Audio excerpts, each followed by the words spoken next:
Comics की दुनिया channel पेश करते हैं मनोज कॉमिक्स में थ्रिल, एक्शन, एडवेंचर सीरीज का विंटेज कॉमिक्स नागिन की आत्मा फुल एपिसोड। दोस्तों चैनल को सब्सक्राइब करके जाना, क्योंकि आपका सपोर्ट ही है मेरी हिम्मत। जय हिंद, जय भारत।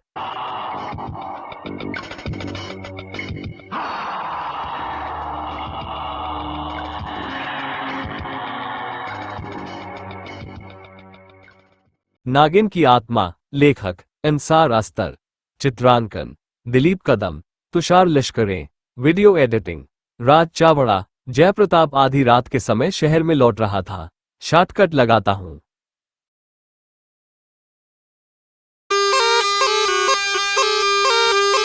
घने जंगल के बीच पहुंच अचानक वो चौंका। अरे, ये बीन कौन बजा रहा है?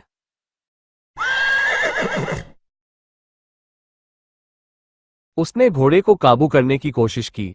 ओह, ये किसी चीज से डर गया है, लेकिन वो घोड़े पर काबू न पा सका और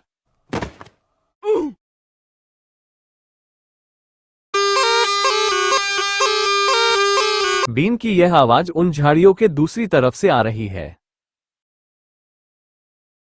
अगले पल, ओह!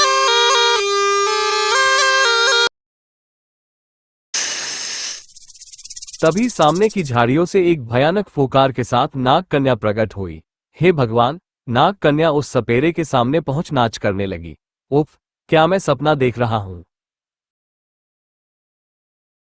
धीरे धीरे नाग कन्या का नृत्य तेजी पकड़ता गया।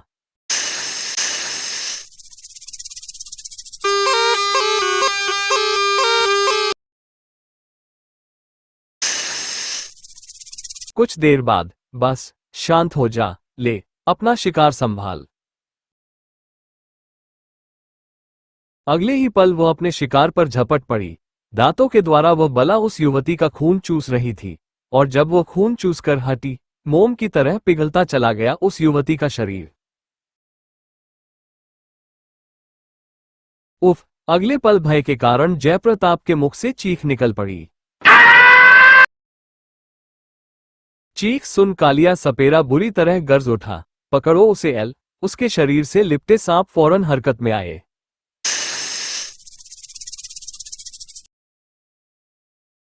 अपनी तरफ बढ़ती मौत को देख जयप्रताप जान छोड़कर भागा। वे मुझे मार डालेंगे, लेकिन सांपों ने उसका पीछा न छोड़ा। कुछ दूर जाने पर, आहा, मेरा घोड़ा! अगले पल, अब मैं बच जाऊंगा। कुछ दूर जाने पर जयप्रताप ने शांति की सांस खींची। आहा, अब सांप दिखाई नहीं दे रहे, लेकिन जब उसने सामने देखा, भय के मारे उसकी चीख निकल गई। और अगले पल, घोड़े के सिर के स्थान पर उस कालिये सपेरे का सिर प्रकट होते देख वो पुनः बुरी तरह चीख उठा। अचानक घोड़ा अगली दोनों टांगे उठाकर बुरी तरह हिनहिनाया और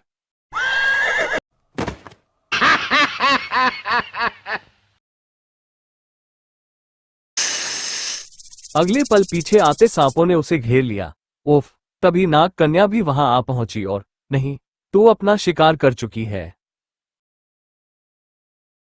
ये तेरे लिए नहीं है। माँ, मुझे जाने दो। तूने हमें देख लिया है, इसलिए हम तुझे जिंदा नहीं छोड़ सकते। फिर उसने सांपों को आदेश दिया, खत्म कर दो इसे। नहीं!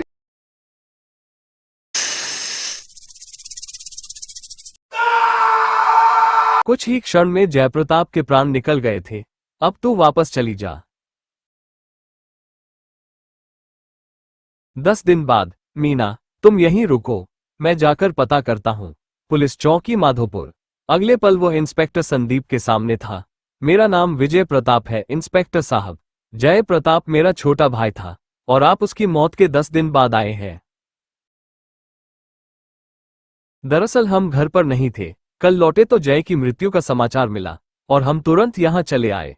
ओके, आपके भाई को जंगल में सांपों ने काट लिया था, जिससे उनकी मौत हो गई। हमने उनका अंतिम संस्कार कर दिया है। हम जय के घर जाना चाहते हैं। मेरी पत्नी भी साथ आई है। जरूर जाइए। ये लीजिए चाबी। आपका भाई गांव के निकास पर एकांत में बने एक मकान में रहता था। मैं आपको पता बता देता हूँ। कुछ देर बाद, जय इस गांव में आकर क्यों बस गया था विजय? वो चित्रकार था, अकेला रहना पसंद करता था, इसलिए शहर छोड़कर यहाँ आ बसा था। यही है जय का घर। यहाँ तो ताला लगा है। इंस्पेक्टर ने मुझे जय के घर की चाबी दे दी थी। मकान का मुख्य द्वार खोलकर ड्राइंग रूम में प्रविष्ट हुए वे दोनों। मकान तो अच्छा है। हाँ, मगर मेरा भाई इसमें नहीं है। अंतिम समय में मैं उससे मिल भी नहीं सका। फिर वे बेडरूम में पहुंचे। अरे, ये तो कोई हवेली लगती है। शुक्र है कोई तो पड़ोस में रहता है। मैं तो समझ रहा था यहाँ अकेला रहना होगा। क्या तुम यहाँ रहने के इरादे से आए हो? जय का सामान समेटने में और यह मकान बेचने में कुछ दिन तो लगेंगे ही, और ये दिन यहीं काटने होंगे। तब तक आप लोग कॉमिक्स की दुनिया चैनल को सब्सक्राइब कर लेना। शाम को मैं शहर जाकर खाने पीने का सामान ले आता हूँ, तुम आराम करो। जल्दी आना। मैं लोगों से विनती करूंगी कि वो चैनल को सब्सक्राइब कर ले।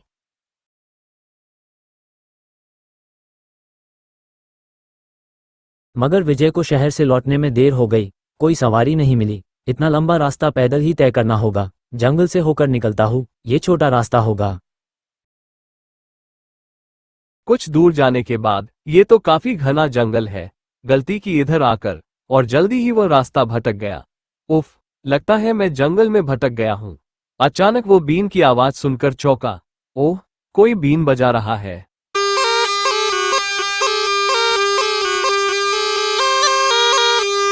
आवाज इधर से आ रही है, जरूर कोई सपेरा है, उससे रास्ता पता करूंगा।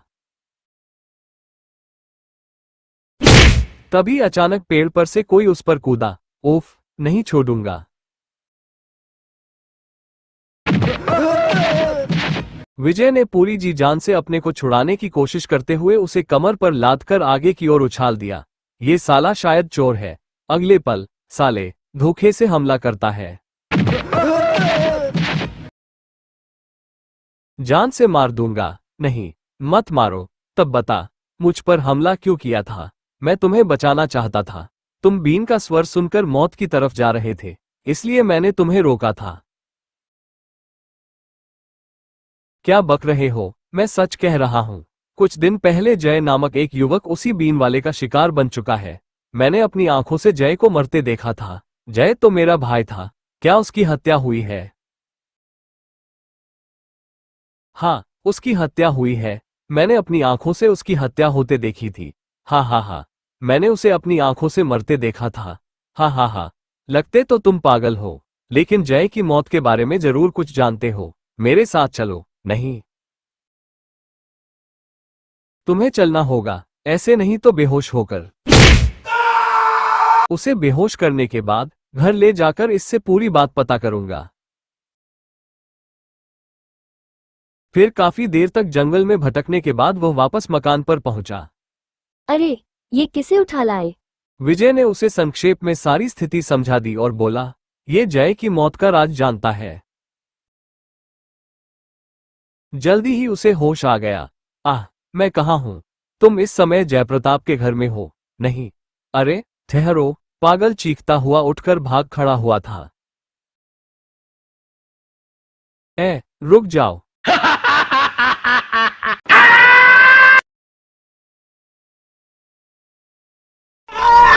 उसे चोट लगी है। मैं जाकर देखता हूँ जल्दी ही। सुनो, तुम ठीक तो हो ना? डॉक्टर। डॉक्टर कहाँ है? डॉक्टर वहां। Doctor Frank. इतना कहकर पागल बेहोश हो गया। मीना, ये तो बेहोश हो गया है। उस हवेली में शायद कोई डॉक्टर रहता है, मैं उसे बुलाता हूँ। जल्दी जाओ, और उसे भी कहना कि चैनल को सब्सक्राइब कर ले।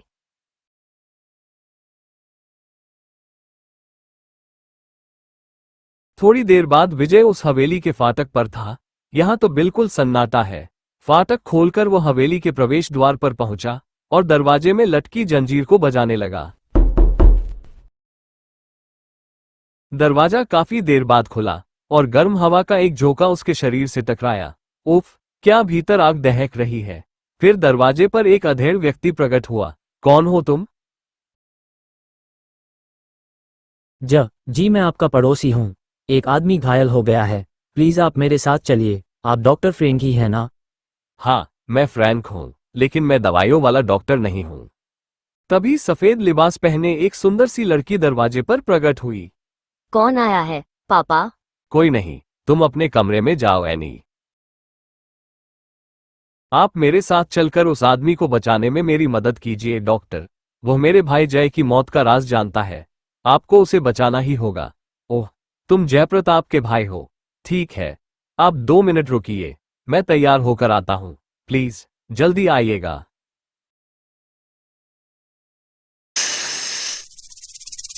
उधर मीना अभी भी खिड़की में खड़ी थी। अचानक वह नीचे उगी झाड़ियों में से उभरती भयंकर फुफकार को सुनकर चौंकी।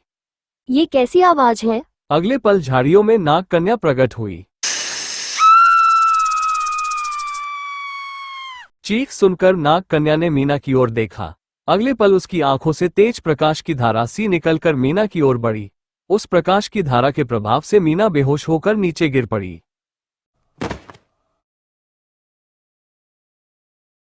इधर नाग कन्या फुफकारती हुई बेहोश पड़े पागल व्यक्ति की ओर बढ़ी। अचानक नाग कन्या बेहोश हुए पागल व्यक्ति से थोड़ी दूरी पर रुकी और उसकी जीभ लंबी होकर पागल की गर्दन तक जा पहुंची। अगले पल उसकी जीभ पागल की गर्दन में जा घुसी। उधर कहाँ है वो आदमी? उधर खिड़की के नीचे पड़ा है। लेकिन खिड़की के नीचे पहुंचते ही विजय चौंका। अरे डॉक्टर, यह क्या हो रहा है? मुझे क्या पता? पागल का मोम की तरह पिघलता शरीर जल्दी ही कंकाल में बदल गया। यह असंभव है, मैं इसे जीवित छोड़कर गया था। तो अब तुम्हारा क्या इरादा है? पुलिस को सूचना देनी होगी डॉक्टर, ये बहुत रहस्यमय मामला लगता है। पुलिस चौकी तो इस समय नहीं जाया जा सकता, सुबह सूचना देंगे। अब तुम घर में जाकर आराम करो। घर? अरे हाँ, मीना कहाँ गई? वो खिड़की पर खड़ी थी। जल्दी ही वो मुख्य द्वार से भीतर पहुंचा और मीना को बेहोश देख बुरी तरह चौंक उठा। मीना! अरे क्या हुआ मीना को? मीना की देखभाल करने में वो कुछ देर के लिए सब कुछ भूल गया। ओह, क्या हो गया मीना को? काफी देर के बाद मीना ने आंखें खोली। तुम ठीक तो हो ना डार्लिंग? मुझे नींद आ रही है। हाँ, मुझे सोने दो। बड़ी जोर की नींद आ रही है मुझे। सो जाओ। मीना के सोते ही उसने खिड़की से झांका और बुरी तरह चौंक उठा। अरे! वह फौरन दौड़ता हुआ उस जगह पहुंचा। कहाँ चला गया कंकाल? शायद उसे डॉक्टर फ्रैंक उठाकर ले गया है। चलकर पता करता हूं। जल्दी ही वो हवेली के द्वार पर जा पहुंचा। दस्तक देने पर जब थोड़ी देर बाद दरवाजा खुला, ओह, फिर वही हवा का झोंका। कौन हो तुम? मैं विजय हूं डॉक्टर। वह कंकाल कहाँ है? कंकाल? क्या तुम पागल हो मिस्टर? कोई अजनबी मुझसे मजाक करे, यह मुझे पसंद नहीं। यह क्या कह रहे हो डॉक्टर फ्रैंक? मैं आपसे कुछ देर पहले ही तो मिला था। आप मेरे साथ मेरे मकान तक भी गए थे। और वो कंकाल? Shut up! मैं तुमसे कभी नहीं मिला और न ही कोई कंकाल देखा। जाओ यहां से। डॉक्टर! अगले पल डॉक्टर ने दरवाजा बंद कर लिया। ओह! डॉक्टर झूठ क्यों बोल रहा है? क्या राज है इसमें? वो खिड़की खुली है। इस रास्ते से चलकर देखता हूँ डॉक्टर क्या कर रहा है। और वो जल्दी ही खिड़की के रास्ते अंदर दाखिल हो गया। उफ, कितना अंधेरा है और गर्मी भी। अंधेरे में टटोल टटोल कर वह कमरे के दरवाजे पर पहुंचा और दरवाजा खोला। वो कॉरिडोर में बने एक अन्य दरवाजे की ओर बढ़ा। किसी किस्म की कोई आहट अथवा आवाज नहीं है यहाँ। उस कमरे का दरवाजा खोलते ही, ओफ, कैसी बदबू है।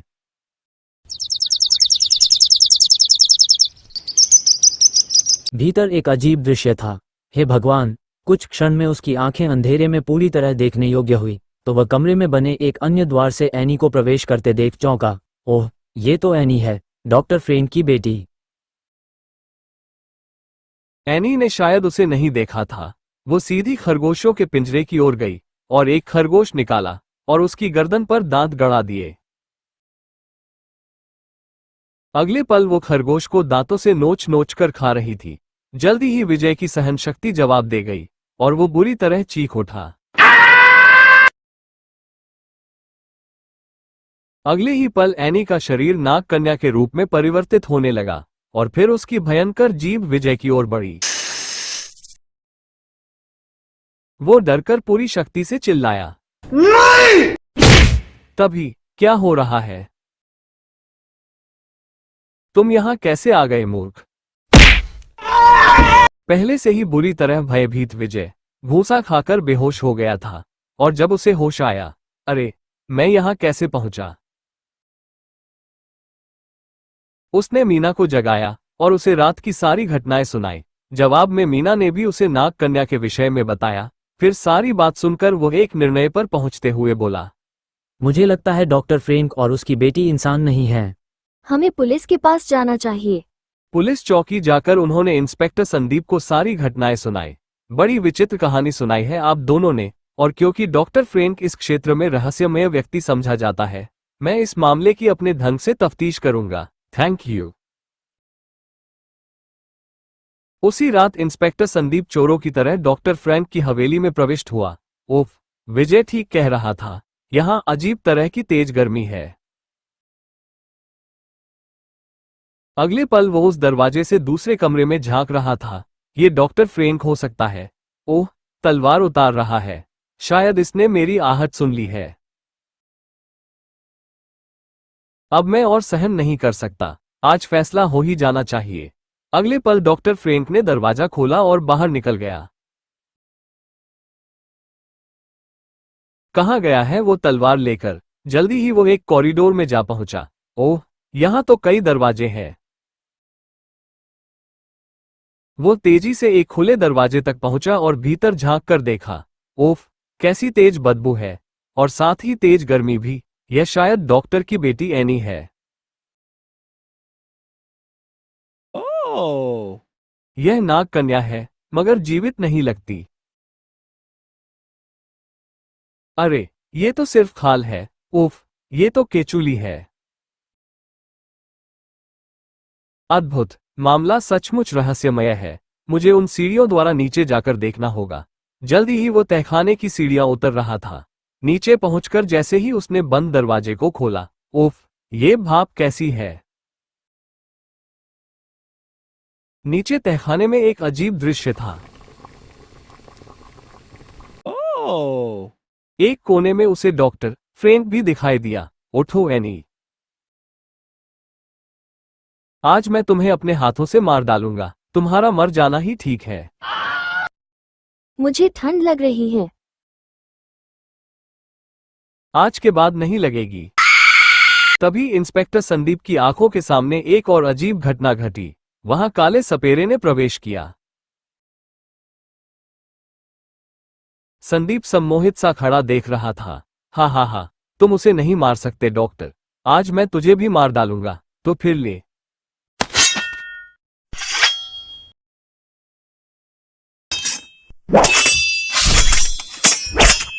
आखिर में कालिए सपेरे के वार से डॉक्टर फ्रैंक की तलवार उसके हाथ से छूटकर एक ओर जा गिरी।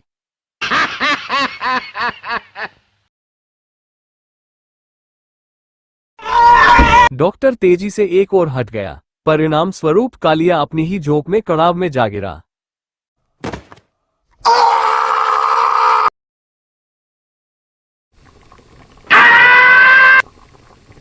अगले पल वो तो खत्म हुआ। अब तेरी बारी है।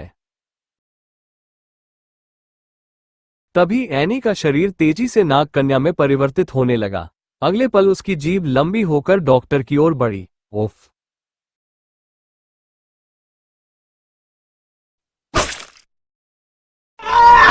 और उसके कंधे में जा धंसी। ये देख इंस्पेक्टर चौंका और उसने फायर कर दिया।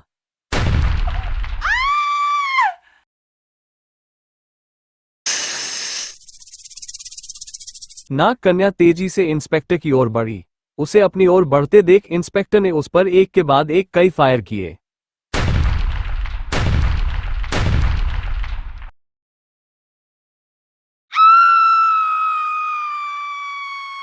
एनी मर चुकी थी और डॉक्टर का शरीर नीला पड़ता जा रहा था।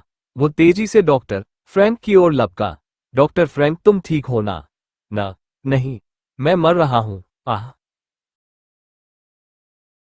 मुझे बताओ, ये सब क्या चक्कर है डॉक्टर? क्या तुम्हारी बेटी कोई प्रेतात्मा थी? नहीं, उसके शरीर में एक नागिन की आत्मा का वास था।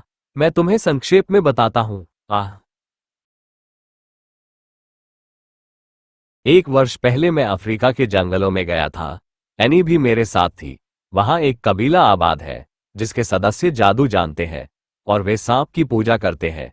एक दिन मैंने जंगल में एक नागिन को मार डाला। सांपों के उन पुजारियों को जब यह पता चला तो उन्होंने एनी का अपहरण कर लिया, और जब 4 दिन बाद एनी वापस आए तो उसमें नागिन की आत्मा प्रवेश कर चुकी थी। मैं डरकर उसे अफ्रीका से यहाँ ले आया, मगर जादूगर कबीले का एक सदस्य हमारे पीछे यहाँ भी चला आया और मुझसे प्रतिशोध लेने के लिए एनी को अपने इशारों पर नचाने लगा। खैर, उसे तो मैंने आज मार डाला और एनी को तुमने खत्म कर दिया। वैसे यह अच्छा ही हुआ, क्योंकि एनी का जीवन बेकार हो चुका था। वो ठंड बर्दाश्त नहीं कर सकती थी। गर्मी पहुंचाने के लिए हमेशा घर में आग जलाए रखनी होती थी। गंधक की भाप उसके जीवन के लिए जरूरी थी। वह सांप की तरह ही जीवित जानवरों को खाती थी और उस जादूगर के इशारे पर इंसानों का शिकार भी करती थी। इसलिए आज मैंने उसे मार डालने का फैसला किया था। और डॉक्टर, अगले ही क्षण, उफ। इंस्पेक्टर संदीप आश्चर्य और दुखी मन से डॉक्टर की लाश को कंकाल बनते देखता रहा। दोस्तों, कहानी यही समाप्त होती है। मिलते हैं किसी और कॉमिक्स वीडियो में। वीडियो को लाइक और चैनल को सब्सक्राइब करके जाना। जय हिंद, जय भारत।